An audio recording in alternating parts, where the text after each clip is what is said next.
iRacing right now. He's got traction, he's got rid of the outside of both of them! Maloney! Oh, he's taken Anderson! Anderson's up to him! Oh my God! Big crash! Oh my goodness, half the field's going to get rolled! Second very close. These guys are want to make their way through the field very quickly. Oh, here we go! Oh no! That's massive! This is it! This is over! I can't believe this! Oh my God! God, what?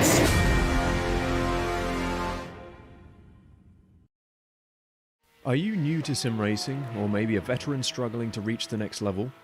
Have you ever wondered how the aliens reach impressive lap times that seem impossible to achieve? If so, you're not alone. Most drivers reach a certain level and get stuck. But getting faster on track is easier than you think. VRS coaches are some of the best sim racers in the world and offer one-on-one driver skills training at affordable rates to help new drivers learn the basics and help experienced drivers break through to the next level. Are you ready to get faster and get off the iRating roller coaster? If so, VRS one-on-one personal training is for you. If you've invested in your equipment, it might be time to invest in yourself. Just go to virtualracingschool.com and sign up for a 30, 60 or 90-minute session with one of our world-class coaches, and you'll learn exactly what to do for faster lap times and more podiums.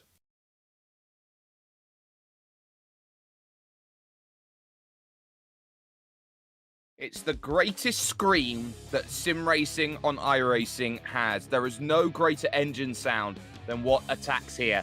This, the brand new circuit. This, the track which everyone has been keeping an eye out on, hoping that it finds its way at some stage or other into the realm of the racing that we have. And well, what a place to showcase just how versatile this track is. This is a quick run through these famous circuit corners. And at Hockenheim, we know that every single battle means so very, very much. Welcome to the conversation here with us at SimSpeed TV for your Dallara Formula IR Series, round 2 of the championship here from the Hockenheimring, Baden-Württemberg, here at this wonderful, wonderful track. It's Jake Sperry here alongside Jay Kennedy, calling the action here around what is a very important circuit steeped in so much racing heritage and folklore and infamy as well on top of that. But Jay, we're running the outer layout, which is one that's seldom known, but it's all about speed, and well, speed. Yeah, good morning, Sperry, or good afternoon, or good evening to everyone else out there in the virtual world. It's yeah, a really interesting layout, isn't it? Cutting out that first little section after the hairpin, Mercedes Bend and all that area there, running the drag strip all the way to the full arena section. So it's going to open up a different sort of passing opportunity, isn't it? It's going to be very, very fast. The high-speed nature that we saw last week at Watkins Glen continues with this layout. Going to be very, very tough to pass. Curbs are the big talking point, though, coming into this race. Drivers getting really, really caught out by the big aggressive curbs here. And it's those curbs that you have to be very careful of. These sorts of Dallara Formula IRs generate so much torque through the rear wheels. You have to be so alert to what the car is doing through every corner, especially in those lower to mid gears, which is why the arena section could catch out a whole heap of drivers here today. But qualifying is currently underway at this moment in time, with Danilo Sanfilippo setting his first time down on the board and hoping that there's going to be some more improvements. James Chester's moving to the top temporarily at the moment as everyone looks to put that first lap down that they need. And it's going to be very entertaining to see who puts himself at the best place possible, because this is a quick track. You can see they're only taking 67 seconds out of this place, and it's 4.38 Ks. Yeah, it's incredibly quick lap times. Ben Fuller about to come across the line to complete his first flying lap. But yeah, the qualifying times, look at that gap that Fuller's pulled already, 0.8 of a second as he goes to P1. The lap times are so quick around here. We saw last week they were very, very quick around Watkins Glen without running the chicane. But oh, there we go, curbs, catching another driver out. Yep, just like that. Very easy to do, and this is going to be a long race as well. It's going to be 40 laps worth of action. There is Manuel Domingo in that Radicals Online track racer machine, trying to buying that time, currently hoping that his time is going to be good enough to move up through as Marco Sanfilippo jumps up to third position. Omar Bahar in second right now. But here comes Domingo through that final corner, the Sud curve, and onto the start-finish straight and sets a 107.2, which is good enough for 6th place on the board, but is immediately bumped down by Rashad Craig, who goes into 6th place. Marco Sanfilippo jumping up into 2nd position as Jan Hoffman out there on track. And Jay, what about these championship points at the moment? Because it was very different when we were battling it out last week at the opener, of course, at that wonderful, wonderful Watkins Glen. Yeah, championship point-wise, I mean, no surprise that the race that we broadcast was the biggest race of the week. So championship points are, as you would expect, the drivers that we saw in that race. And I actually clicked the wrong button, so bear with me, Sperry. I'll get it up on screen in just a sec. I've been rather unprepared this morning. Well, of course, we'll get that up on screen in the next couple of moments for you, ladies and gentlemen. Jacob Spedersky jumping up then into 10th position, 1.1 seconds off in qualifying at the moment. There are the standings. Tamas Shimon not here today, so we'll be unable to improve on that score, but it's best 8 of 12, which really get the points going, with Andy T second, also not here, and Jacob Reed up there in 3rd position. Then it's Andreas Henkel, Patrick Latuve, then you've got Ugolotti, Shane Fuller down surprisingly in 8th place for Adam Cohn, and Omar Bahar make the top 10. But a lot of drivers are going to be looking at these strength of the field races, hoping that they can put big points today down on the board, and especially work forward, especially when you talk about as well how unlucky Ben Fuller was to retire from Watkins Glen. He was dominant, wasn't he, early on in that race, and deserved a lot better of a result than effectively a DNF from that one. He had some great pace and just found himself in the wrong place, wrong time, as we see so often.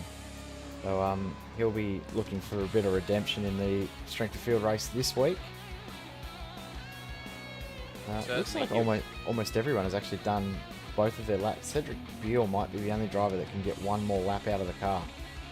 Maybe Anthony Catt as well, the only other driver, but for the moment, Cedric Beale going through that second sector now, or onto the second sector, through this long looping left called Parabolica with a K and not a C to distinguish it from the final corner at Monza. But then you've got to figure out the brakes. You jam on the brakes, go into that right-hand hairpin, and it's so tight as you go through. You're relying on that mechanical grip through the corner, but now you attack. You're going to continue yourself straight on. You've got a lot of room actually to the left-hand side, but you can't use necessarily all of it because you've got that curb on that outside, which you get yourself back onto the main circuit, and that fast flick right there, doing 240 kilometers an hour through Mobile 1 in towards what is the Sachs curve, one of the most iconic corners on this circuit. Then through the final penultimate couple corners, this is the final one, of course, of Sud curve, and charge over for the line. It's a quick lap around here, and that's a 107.1, and talk about getting it in just before the bell. That's good enough for a top 5 in qualifying. Great lap there from Cedric Beale, so well done from him. And it looks like everyone has done 2 laps. Actually, as you said before, Anthony Catt maybe one that can get a lap in. We'll see if we can find out what he's up to on this lap. No, he's done as well. Where is he going? No, he's still going. He is still going, but he is on his 3rd lap, technically. So this will be an in-lap for Anthony Catt, or just last-minute practice. And I think it is the latter, last-minute practice for an open-wheel specialist like Anthony Catt is. Very, very good in a skip barber, but this is definitely a lot quicker and a lot more grippier than one of those. So with everybody pretty much over the line, we should be able to take you over towards the starting grid and how everyone is going to stack up then here today. Ben Fuller, 106.210, is on pole position in the number 2, and a full 0.6 quicker than Marco Sanfilippo in 2nd position. Omar Bahar and Philip Schiff make up the 2nd row, 3rd and 4th, with Cedric Beale starting then in what is 5th position, ahead of Jacob Reed, who is there in 6th and 3rd place in the championship. James Chesters then starts 7th with Rashad Craig in 8th. Manuel Domingo there in 9th with Michael Farbach there rounding out the top 10. And looking down the rest of the drivers, then you've got Jacob Spedersky and Patrick Latuve on row 6. Row 7 as we flick down, you've got Adam Cohn and a surprisingly poor qualifying for Danilo Sanfilippo. He'll have to make all of that up in the race, with Christopher Stahl and Cal Young behind that on row 8. Steve Giori and Jacob Oberslack make up 17th and 18th positions, with Dylan Freckleton and Anthony Catt 19th and 20th. The final row sees Daniel Gallis there in 21st on a 109.7, and no time set for Jan Hoffman, so he is going to have to work incredibly hard to make that progress through the field. 40 laps, as we said it was going to be. Track conditions are quite interesting. It's only 26 degrees and there is a heavy wind coming from the southwest, which is going to make life very difficult for these drivers today as they try and work things through. 13 miles an hour in Imperial compared to metric, but this is just how open the track is. They all charge towards that fantastic hairpin corner, which has been always a challenge. 2002, this layout of the circuit was designed as the first real design by Herman Tilke, and we've seen a few of his tracks since, but at least for the time being, we'll see how this one will fare. Ben Fuller for TQ Engineering then on the front will want to make sure it's a good, clean start. We are just waiting for everyone to get on the grid. They are now, so we should be getting ourselves ready with Barney the flagman up there waiting for the opportunity. There's the green and there's the go, and it's a very, very good start. Watch out, that second phase of acceleration. Someone already in the grass then, struggling to put the power down, and that one was not ideal. That's James Chesters, and there's trouble. Domingo in the fence. 3, 4, 5, 6 drivers all out then at turn 1. It looks like it's 2001 all over again, Jay. Yep, we've got Freckleton, Cohen, Domingo, Latuve all out of the race early on. It's unfortunate for those guys, but at the front of the field, the top 17 have got away okay, but those bottom 5 all out of the race very, very early. Unfortunate to see. There's a big mistake there from Bahar. He's going to lose one spot. Could be vulnerable here to Cedric Beale, who did do a good job. Sorry, that was Bahar that got the good exit out of the corner in the end. But Cedric Beale looking strong with Danilo Sanfilippo. We're talking about his bad qualifying. Well, he got it out not too bad at the start. He made sure he stayed away from that chaos. He's already up in 8th position.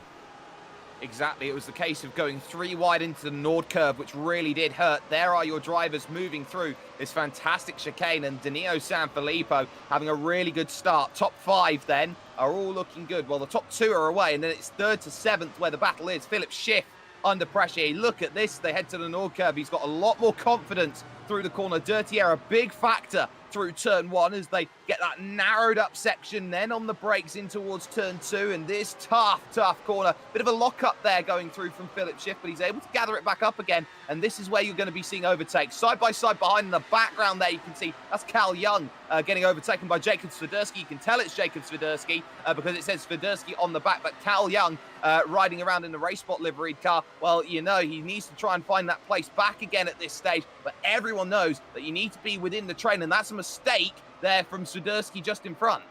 Yep, a big mistake, and the only issue for Cal Young there was I think he was a bit distracted by the mistake and made a little one of his own and didn't get the power down as well as he could.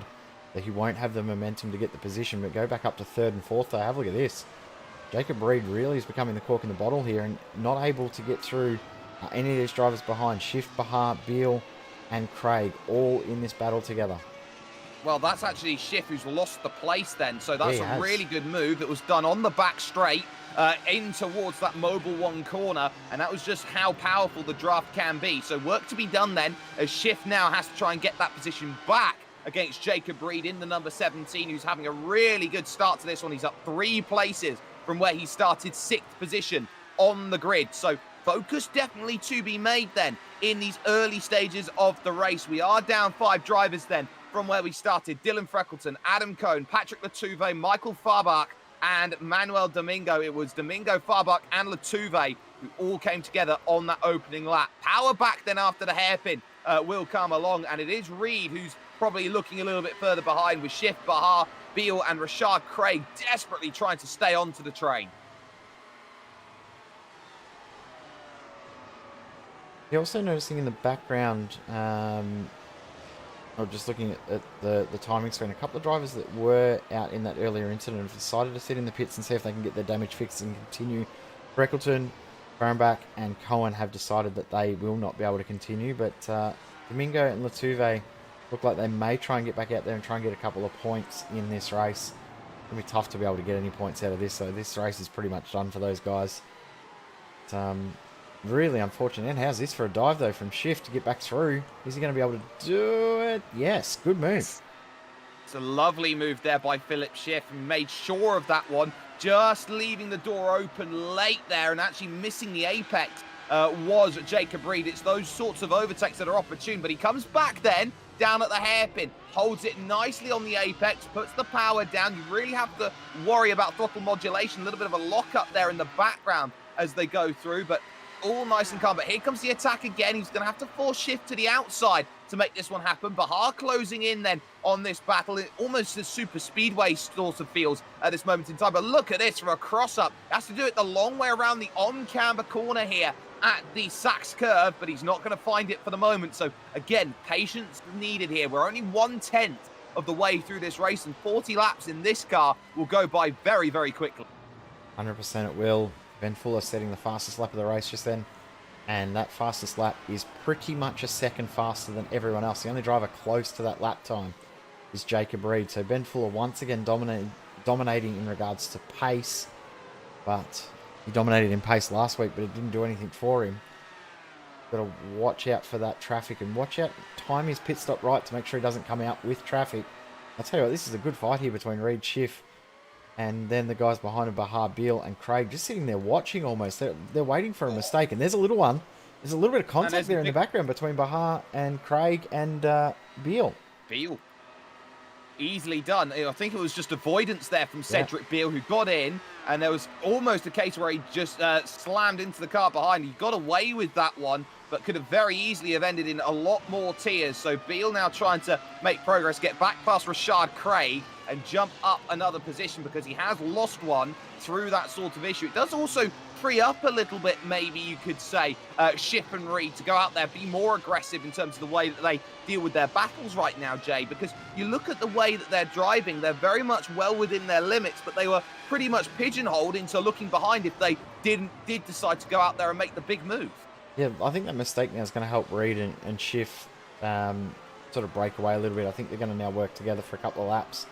But I must say, looking at how things are playing out time-wise, Sanfilippo is the one to watch here over the next few laps because he's now in the draft of Cedric Beal. So Sanfilippo and just behind him Spedersky, they're working together. In saying that, Spedersky's going to have a look up the inside. No real move attempt going to be made. Oh, there you go. On the exit, why not? Because that's Sanfilippo really struggling to put the power down going through. He got caught out on the outside. He got a call from the spotter saying maybe car inside. Just left himself outside. And again, on the curb, and it's that two differences of, I would say, compound to go through as we look at Schiff here. And this wonderful, wonderful look going through these next lefts and rights. I think it was more the idea there, Jay, of putting the power down on that curb because you've got two different properties, which means that the back and the front wheels are going to spin at two different rates, and that's why you get the spin. Exactly right, and we've already seen the curbs really, really nasty. All the talk pre-race was about curbs. All the talk since qualifying has been about curbs, and now we're seeing exactly why. The drivers have been talking about curbs more than anything else. They're not talking about the track surface. Track surface is amazing, but keeping it off the curbs, that was tight, is way more important than anything else. For the exact reason you said, you've got different traction types because of concrete and asphalt. Asphalt's so beautiful here, but that concrete, fairly well worn, painted concrete does not have much grip. Certainly does, and on the brakes again into Mobile 1, and this is another attempt of an up and under here from Schiff, who at this point of the road where it's too wide at best through this section, this has a street circuit vibe to it. You're going to struggle to find a way through on what are particularly wide vehicles here. These Dallara iR-01s are. They are very wide, and you have to make sure that you are well within your range to try and make those overtakes. On the brakes again in towards turn number 1, and this is where it gets very difficult because it does pinch again to that too wide when you come off the exit. This is very much a minimalistic design, of course, and a little lock up there from just in front, making life difficult. And the more that they hold each other up right now, Reed and Schiff, well, Bahar's coming back in again, as is Rashad Craig and Cedric Beal. And we have just seen Danilo Sanfilippo really drop off and make a mistake, actually, in those last lap that we didn't quite catch on camera there, Jay. And, of course, there was that 108 with that lap where he struggled. He's now immediately looking back Cal Young here and Jacob Oberslack. Yep, and Spedersky was working with him to try and catch up to that group ahead, but that work is gone now that Sanfilippo's made that mistake. And again, as speaking of mistakes, Schiff nearly losing a spot there to Omar Bahar. Bahar used everything in the draft to try and get through. They were too wide through Mobile 1, and somehow it was a case where Bahar had to lift there to make sure that both of them made it through the corner. Around goes Schiff, just like that. Everyone avoids it, but there is the final corner, catching out then at the Sud curve. He was all over that curve on the outside. He was losing it before he got there completely. He was really trying to attack and get back with Philip Schiff. Unfortunate for him there to have that error, and he's dropping all the way back down to 11th position. It's going to be a lot of work for him to come back through the field. We'll see if we can do up a replay and see if we can have a secondary look at that. Well, it was all on his own accord through the final corner then here at the Sud curve as we catch this on the Virtual Racing School replay. Thanks, of course, to the Virtual Racing School who sponsor us here at SimSpeed TV. There was the side-by-side, and he managed to get away with that one pretty much okay, but it was going to be through the final corner where it all goes wrong. You can see there's nobody there with him at all in that Dallara iR-01. As he goes through, he's just trying to take as much as he can out of it, and the back just steps out as he tries to put the power down fully. I must say, I'm going to get a secondary look here on board with Omar Bahar, because watch this. All he sees is smoke. He doesn't know which way to go. With the new smoke particles that we've seen released in iRacing, it makes it very, very difficult. Smoke, smoke, smoke. Had to hope that that was the right way to go, and very, very good decision. Yep, incredibly good decision. He's done well to hold on to it then at the moment. Worth noting that Daniel Gallis is down in the pit, and that should be a retirement for him. He was down near the back, and he has put it in the wall, and that was at the Sachs curve into that section. Just gets it out in the gravel, and there's no way of stopping it, and he just completely spears it into the tyres. That's why his day is all but done. Ben Fuller with the fastest lap then of the race, 106.786, is 7.3 seconds clear after 10 laps. Battle going on, Omar Bahar versus Rashad Craig. In regards to that fastest lap, Ben Fuller is the only driver to get it into the 1:06 bracket, and he's done it 3 times already in this race. Next fastest car out on track is Marco Sanfilippo, currently in P2. He's pretty much identical in regards to pace as Jacob Reed. Last lap by did a 7.4, 7.4 also for Reed. As this can magically pop up again, because Ben Fuller's just done another fastest lap. It's another 1:06.7. This time a little bit quicker than his previous 7.15. Yeah, he's absolutely motoring here as Ben Fuller, and when he gets into this sort of range and realm, he is very, very tough to stop.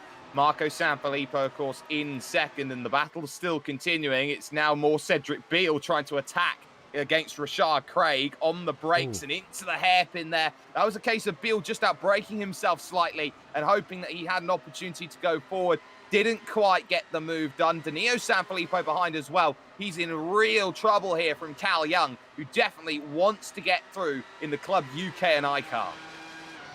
Yeah, in regards to that big lock-up for Cedric Beale, as through goes Cal Young over Danilo Sanfilippo. That was done way too easy. I think Sanfilippo's got something not quite right in regards to setup, because you see another mistake there. He's locked up again and run wide, and through goes Oberslack. Just like that.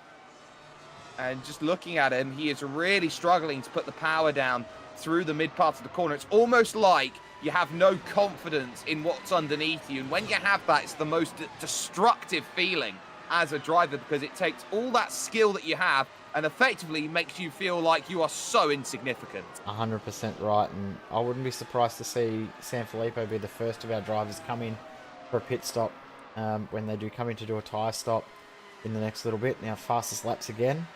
We're out of the 106.7s. We're now into the 106.6s. Ben Fuller again, fastest lap of the race, last lap by. Still nobody close to get into the 106s. Jacob Reed might be the first driver outside of Ben Fuller to do it, but still a fair bit of pace to find. And Fuller's gone purple again on this lap. He has. Philip Schiff and James Chesters have gone through and gained their places up on Danilo Sanfilippo. So, again, Ben Fuller flying here at this point in time. Not a fastest lap that time by, but now you're starting to see just how you can fall into a range and get really comfortable with the way that you're driving. Keep an eye out, though, on Jacob Reed, though, in third position here. He's really doing well. 107.3 at last time by, and that is Cal Young, who has gone around in that number 10 machine there, the race spot car, and that is a whole heap of time that's going to go by, because he is going to drop way, way, way down the order, as we'll catch a little look at that on the replay. He's been overtaken by Anthony Cat, and again, it's the final corner that has caught drivers out, and there's a reason why drivers get caught out. In fact, he's caught it out before, gathered it back up again, and then there's just no grip in the tyre because he's already heated it up by sliding.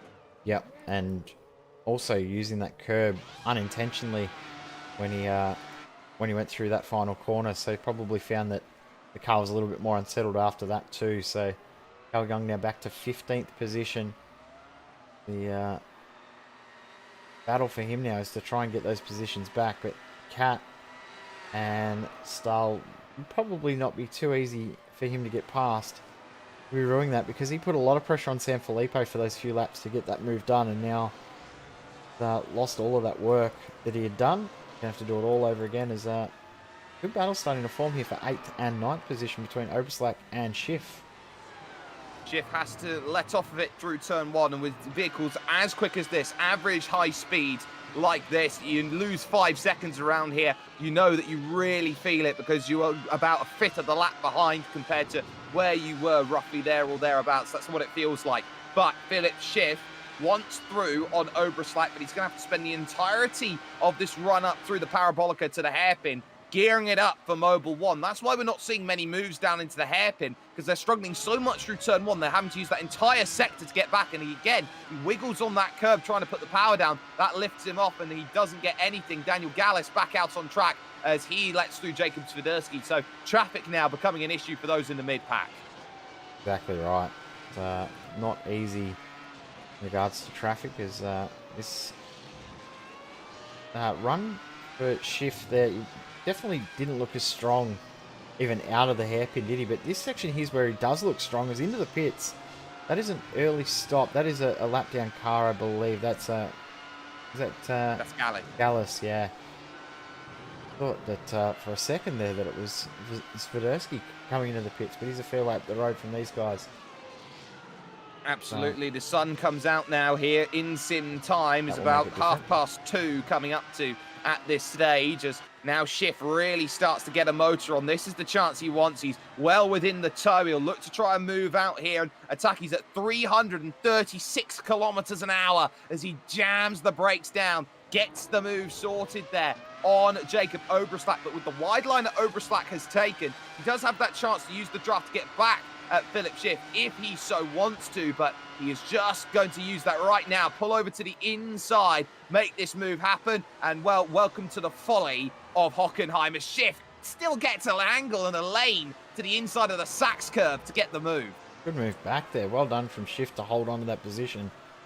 And Oberslack was like, well, I've got nothing to fight here. I might as well back out of it. And, oh, have a look at the slide there from Philip Schiff. Almost put too much power down and looped the car around, but was able to hold on to Schiff. And also just noticing too on the timing spread that Cedric Beale starting to put in some good sectors as well. So Beale could be the next driver we see start to make moves. We saw before he made that mistake, the big lockup right at this corner here where he was closing in on Rashid Craig. I think that was more of a, oh no, I feel like I'm going to hit the car ahead, as opposed to an out-braking maneuver. Here we go. So, yeah, I think he's got the run here. This could be it. This is the run. This is the move. He pulls over then to the inside, and this one might be done before they reach that Mobile 1 corner here. On the brakes they go, and Cedric Beale gets it nicely pointed together, and he gets it done with enough of a run at the Sachs curve. That sort of move, though, and with the struggles that Rashad Craig's been doing, Omar Bahar has been the one who has been struggling, and that's Philip Schiff in the wall, and that's with Oberslack as well. Wow. Oberslack, huge damage on his car. Oh, brutal. Wow, They've happened? come together on the straight. That's so brutal. because you're going to see this here. This is all about Schiff not getting the run that he needs out of the corner. You can see he gets through. It all looks nice here, but again, he gets out on that curb a little bit. This allows then the chance for Oberslack to go out there to attack, to try and get the position. And instead of going to the inside, he goes to the outside. Such a tough lane. They bang wheels, they come together. There's a lot of net code with it as well. And they can see, bang, hard into the wall they both go, and they are both out of the race. That's so disappointing for those guys, because they were both having a great run and having a good fight as well. And unfortunate way to end that little battle there for those guys. They'll be all very, very disappointed with how that's played out as well. Look at that. Surprise, surprise. Fastest lap for Ben Fuller. He's now into the fives. That is a 1:06.5. I must say that Jacob Reed is impressing me a lot. Last time I looked at the gap between second and third, it was around about 5 seconds. He's now down to 1.8. He is flying along. Marco Sanfilippo will be starting to look in his mirrors and see that IndyCar-inspired livery. Starting to close up and won't be far away from being there. Maybe in 3 laps or so, he'll be right on the tail of Marco Sanfilippo. Well, Marco just did his fastest lap the last time by, a 107.3 exact, and then it was a 107.367 after that, and then a 107.626. You look at Jacob Reed, 107.1, 107.2, 107.1. That's the difference maker. It is a consistent couple of tenths of a second every single lap, and we are just starting to reach pit stop central and drivers thinking about it. Anthony Katz's got a really good run, mind you, down in the rear of the field. He's actually trying to make the move now on Christopher Stahl. You can get a little look at that one happening down at the hairpin here. On the brakes they go. Is this going to be all sorted? No, going to try and run it around the outside. Don't allow Cal Young into the mix, but there's the wiggle again from Christopher Stahl. He has to suddenly slot back in, and suddenly here comes Young trying to think about which way do you want to go. Are we going to go 3 wide on the run through? No. Cal Young very, very determinedly decides to back out of it then as Stahl again tries to attack around the outside. No dice. A little fight going on here. Jacob Reed, Marco Sanfilippo both do their fastest laps of the race last lap by. Both did 107.1s. They've found a little bit of pace in this latter stage of this stint. This is a really good fight here. This is the battle for 11th, 12th and 13th on screen. These guys are really going at it. Well, there are only 14 runners left in this race as Cal Young can't quite get it done then in towards turn number 3. He's going to have to be patient here through this next left here as we see the battle between them. The drivers who are out so far, Michael Farbach, Manuel Domingo, Adam Cohn, Dylan Freckleton and Patrick Latuve, all out then on the opening lap then. You've got out also Dan Gallis after his issues, Philip Schiff and Jacob Oberslack coming together on the straight. But now they attack through once more. Jacob Reed there in 3rd position on screen right now, trying to chase down Marco Sanfilippo. Just puts a 7 flat down on the board, puts 8 tenths into Jacob Reed. Yep, there's a little bit of a I'm not giving this up yet lap time there from Marco Sanfilippo. We go back to the battle at the front. Also last lap by Ben Fuller again. No surprise, fastest lap of the race. He's into the 4s now. But this little battle here between Cat, Stahl and Young becomes a 2-car battle because Cal Young, the first of our drivers still in the race to make a pit stop.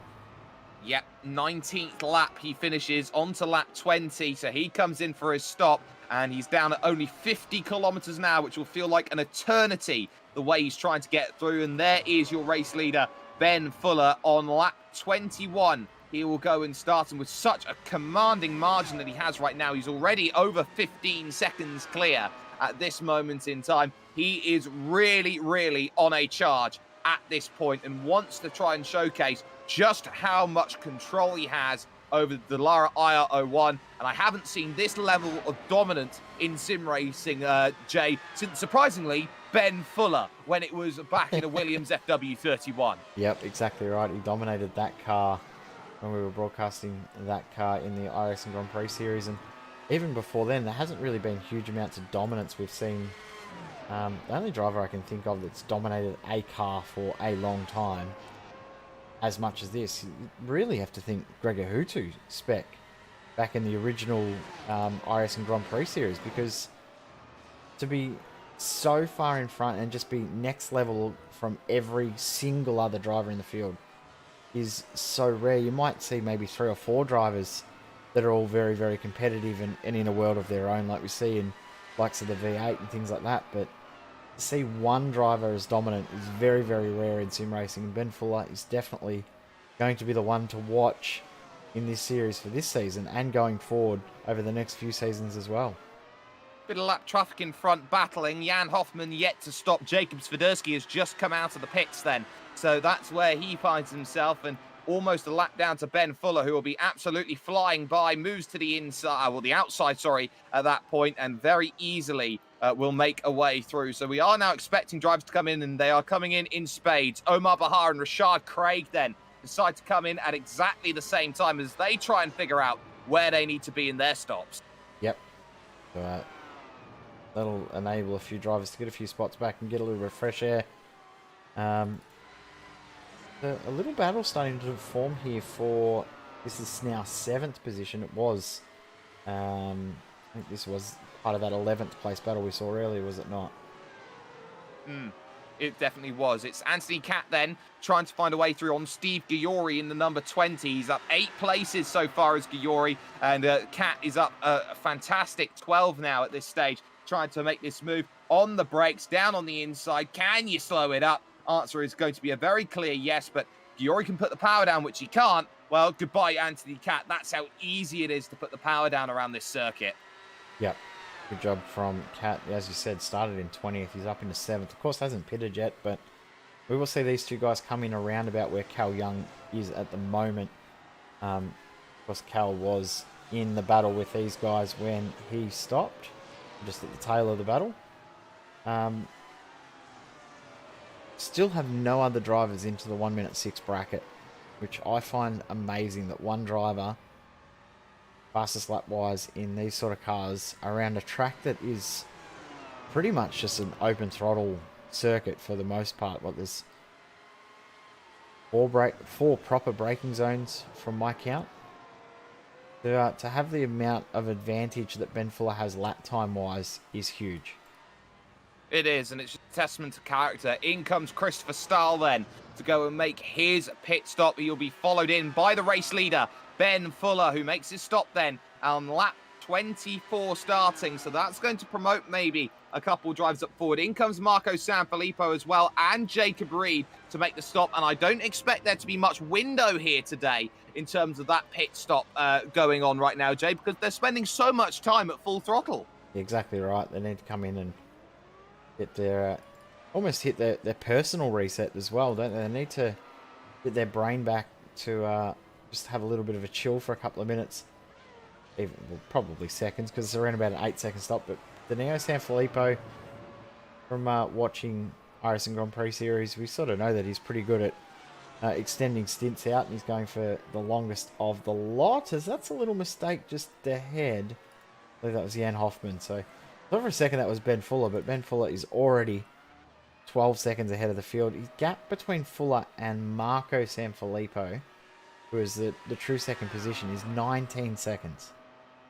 Says all you need to know about the way he is driving right now is Anthony Catt, 7.3 seconds stationary in the box, doing well, and Jacob Reed making a pass then on his outlap, getting by Steve Giori for position, who is yet to dive down in and make that stop. So a lot of changes going on then on the board. Giori might have a chance to attack back, but there's not much you can do against Jacob Reed when he's in form like this. He'll go very, very quickly through this right-hand bend, and there's no way that Steve Giori is following at that sort of speed. He lost about 0.7 of a second through that corner alone. That's how much he was struggling. But questions now on who has really profiteered from the stop, and the answer is not Rashad Craig, because he's lost a lot of time to Cedric Beale, and Omar Bahar is still ahead of that. Giori now finally dives in with Danilo Sanfilippo on their 24th, now starting 25th laps of the race. But really, these final 15 laps are all about focus on the car in front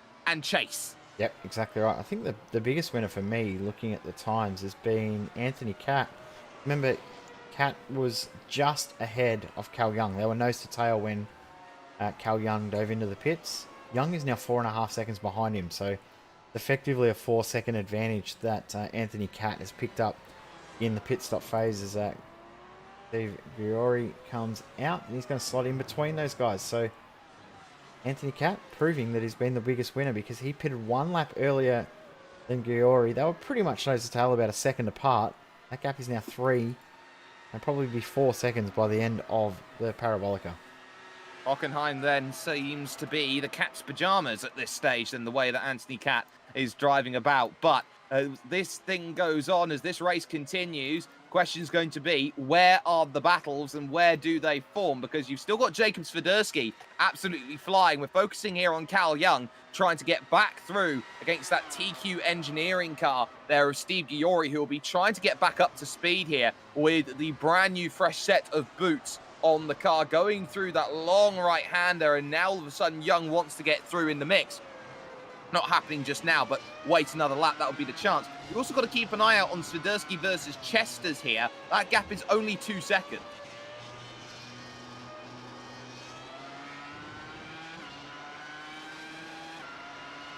It's getting quite close, isn't it? Spedersky last lap by though, a little bit off the pace. Who else Here is we a little go. bit off? No, backs out of it, just Cal Young.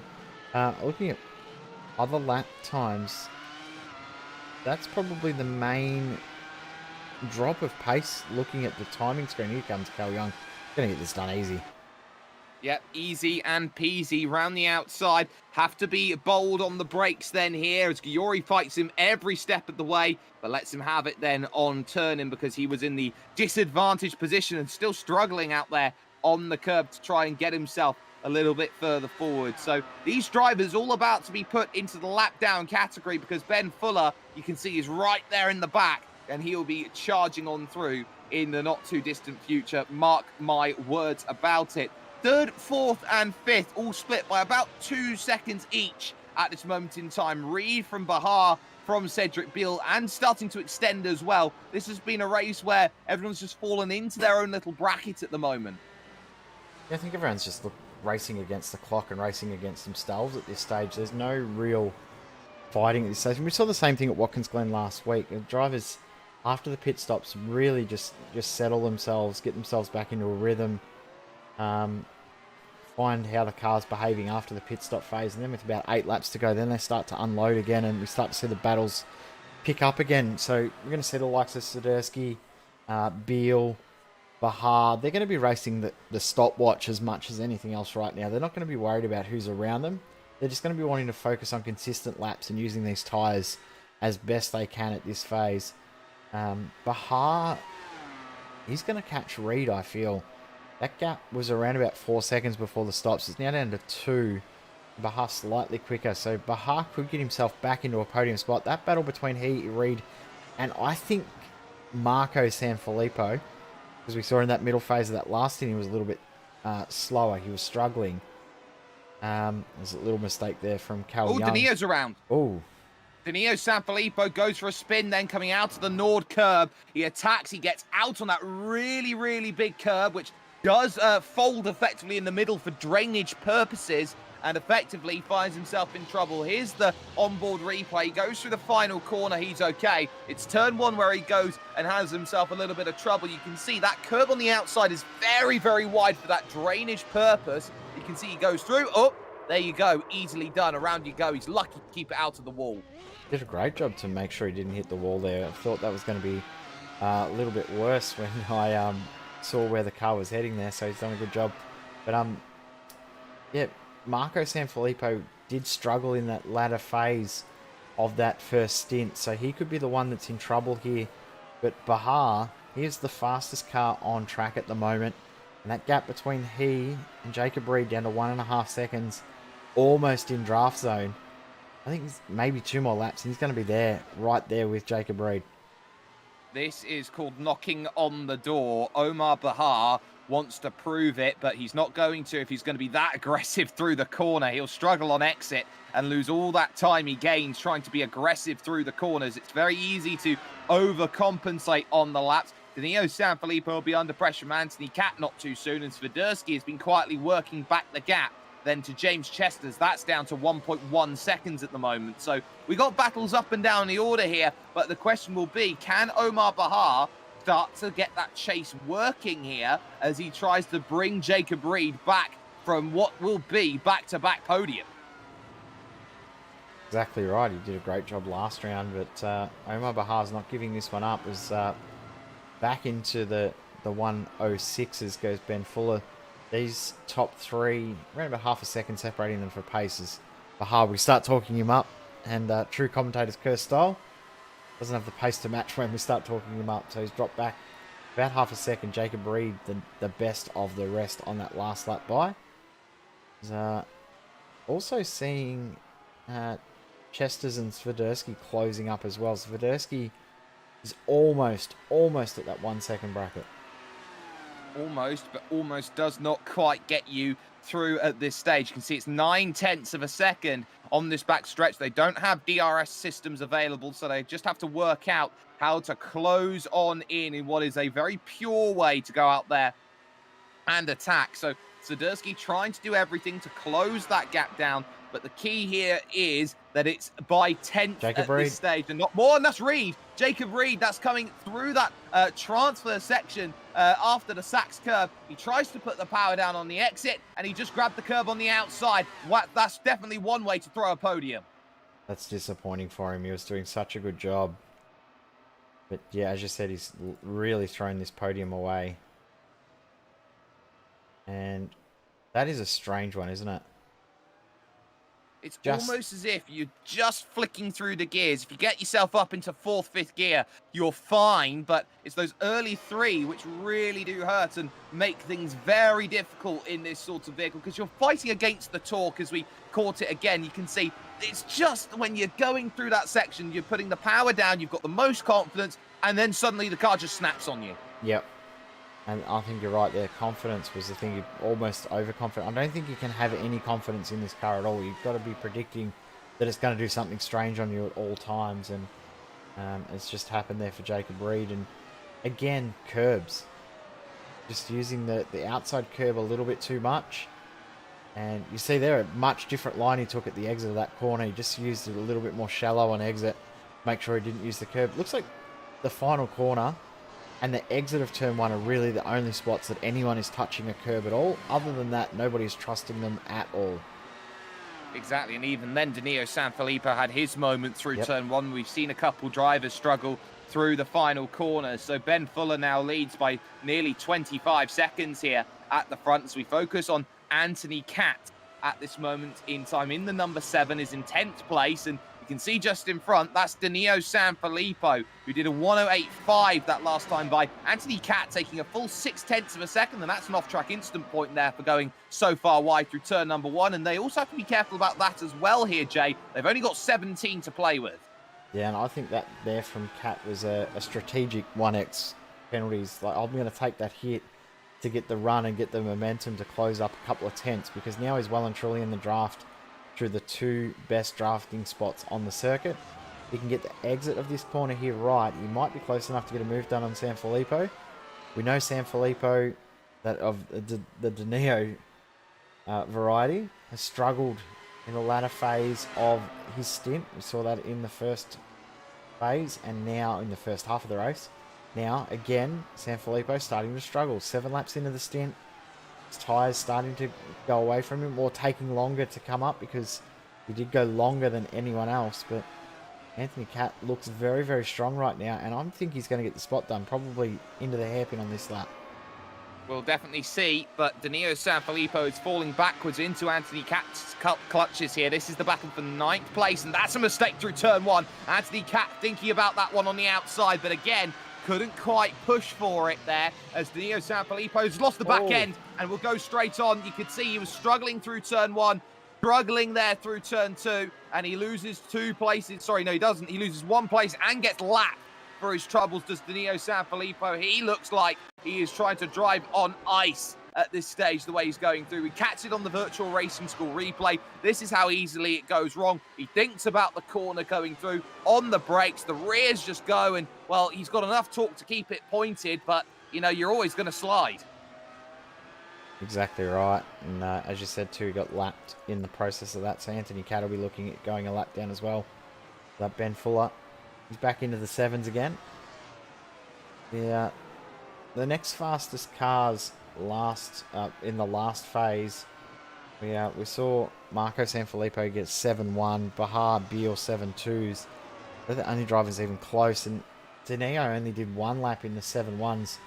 Cedric Beal was doing more laps. Jacob Reed was the one that was very, very consistent in those low 7s. Actually, just seeing Reed has got into the 6s, so he did do 1 lap in the 1 minute 6s. The only driver actually get a 1 minute 6 lap time, but means nothing after that little spin. Now he's got to do it all again, and that podium is probably out of sight now. He's 5 seconds back from that. Yep, Cedric Beal running very nice, consistent 107.3s at this point in time as we focus on the race leader right now. Ben Fuller, 6 laps away, well, 5.5 now, you could say at this stage, from picking up his first victory of the season here, broadcasted on SimSpeed TV, and that's what his focus is going to be, just picking up those results and making sure that he is bringing the car home the way that he knows he can. At this moment, he has been absolutely dominant here today. He is 27 seconds clear, the Indiana native, and he is really showing everybody how to pilot around in these sorts of vehicles. Cedric Beal, though, I would say is not entirely safe in his battle in 4th position right now, because he is 2.5 seconds clear, yes, but you've got Jacob Reed running some really nice laps. He just took 3/10 out with a 107.1. So that is work to be done for Cedric Beal. He knows he's going to be close, and it's not going to be a case of he's going to be caught. It's going to be a case of psychological. 100%. When you start seeing the lap times close in a car that is so difficult to drive, Cedric Beal will be trying his best to hold on to the spot from Jacob Reed. Again, this lap by another, 1/10 of a second? Not much, but there's little things will be starting to play on Beal's mind. Am I going to be able to hold on? If I make one mistake, when will he close up? If he does get in the draft, where am I going to have to defend? As soon as he stops focusing on what's happening in front of him and starts paying attention to what's going on in those mirrors, he's in all sorts of trouble. And I think it may be just about to start happening, because this lap by, he is looking very, very strong, is Jacob Reed. Also just noticing too that Carl Young stopped out on the circuit. Oh no. Say something else, but we'll have a look at what's happened here first. Spin coming out of the the Sachs curve. Once again, same curb that caught Jacob Reed out. He just gets too much on the exit here of this Sachs curve, and he's really fighting to get himself through. In fact, going through that was Steve Giori, who very nearly took a bit out of him as he went on through and tried to recover it. You can see he's all over the circuit trying to get through. You're going to see right now, whoomph, that's Steve Giori who's just gone through there. Very, very difficult then to go on through that section and have everything all gathered up. But Cal Young proving how difficult Hockenheim is, especially with the curbs. Have a look at this last lap time from Ben Fuller. 6.3. He is not far away from getting into the 5s. He's a machine. Absolute freak.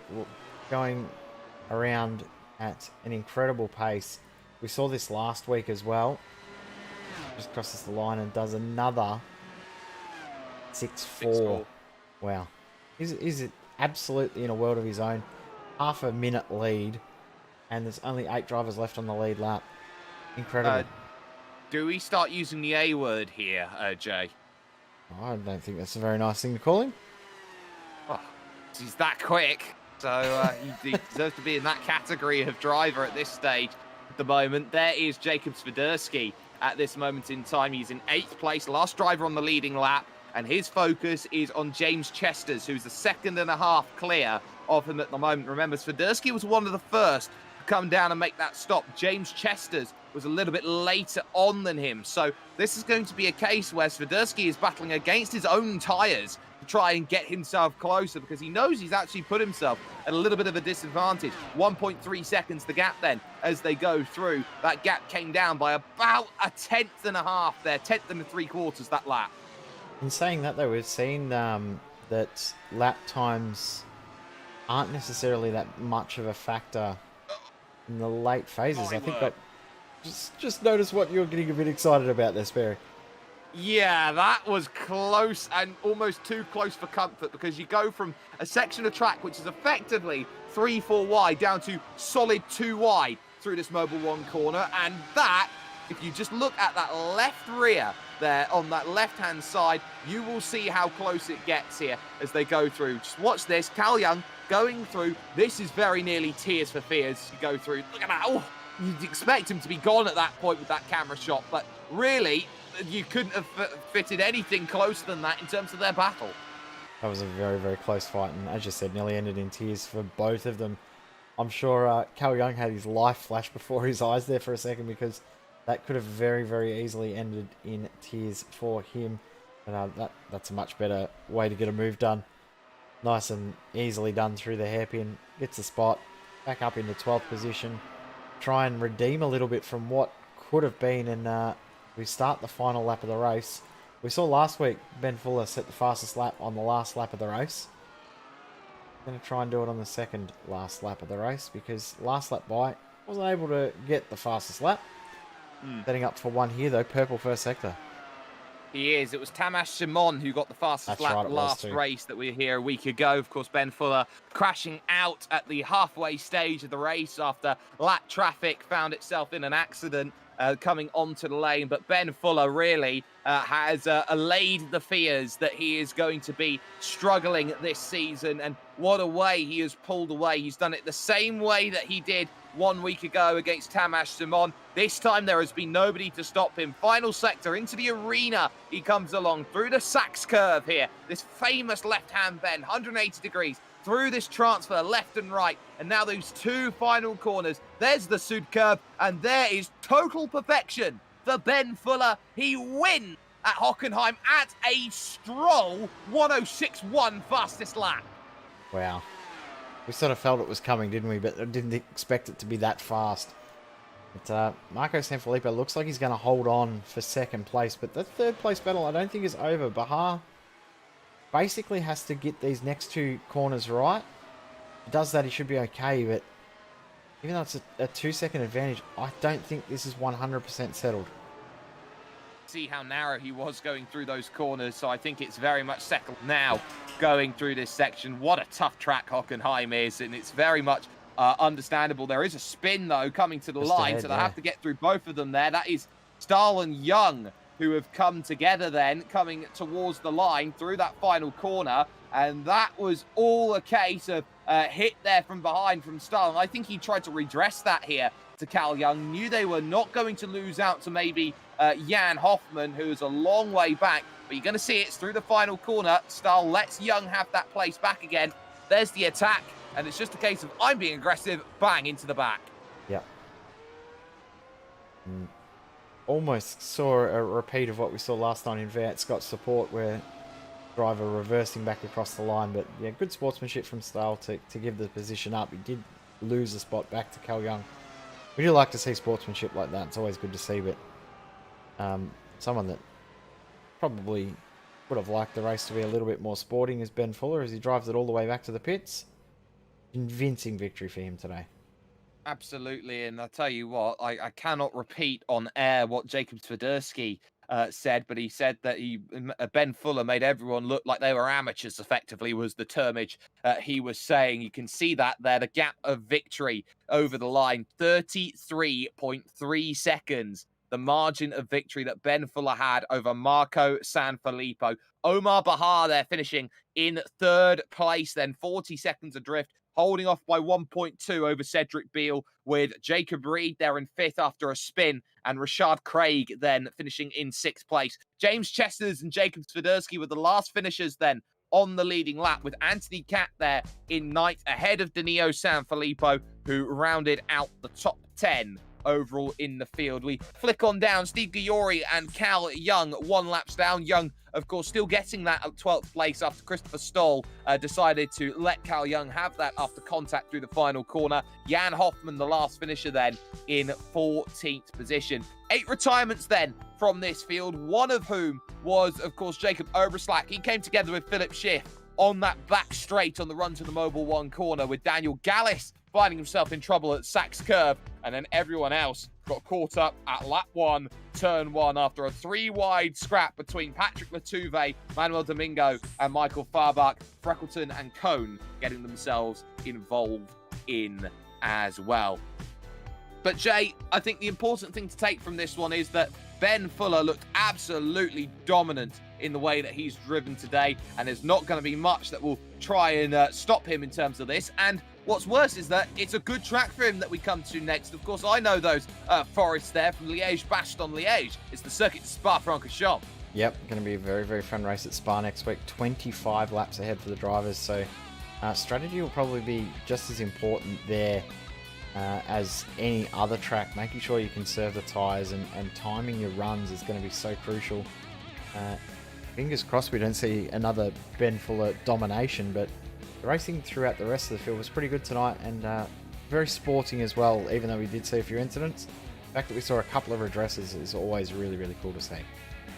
I totally agree, and the only place you can catch that is with us at SimSpeed TV. You can like, share, and subscribe, be it on YouTube or on Facebook, for more amazing content brought to you by us here at SimSpeed TV. It's not all we've got, though, going on today. Just join in with us about an hour from now. We've got the VRS GT Sprint Series, which will be coming up, round 2 of the championship. You definitely want to tune in for that one. But from us here today at Hockenheim, from Jay Kennedy and, of course, myself, Jake Sperry, it's a pleasure to bring you this action. Ben Fuller is doing Ben Fuller things again, and with 33 seconds in the back pocket, he is really making life look so simple in arguably the toughest car on the iRacing service. You've got to keep your eyes focused and eyes peeled. It's a classic coming up next time, a true test of all facets of a car. Spa-Francorchamps, you do not want to miss.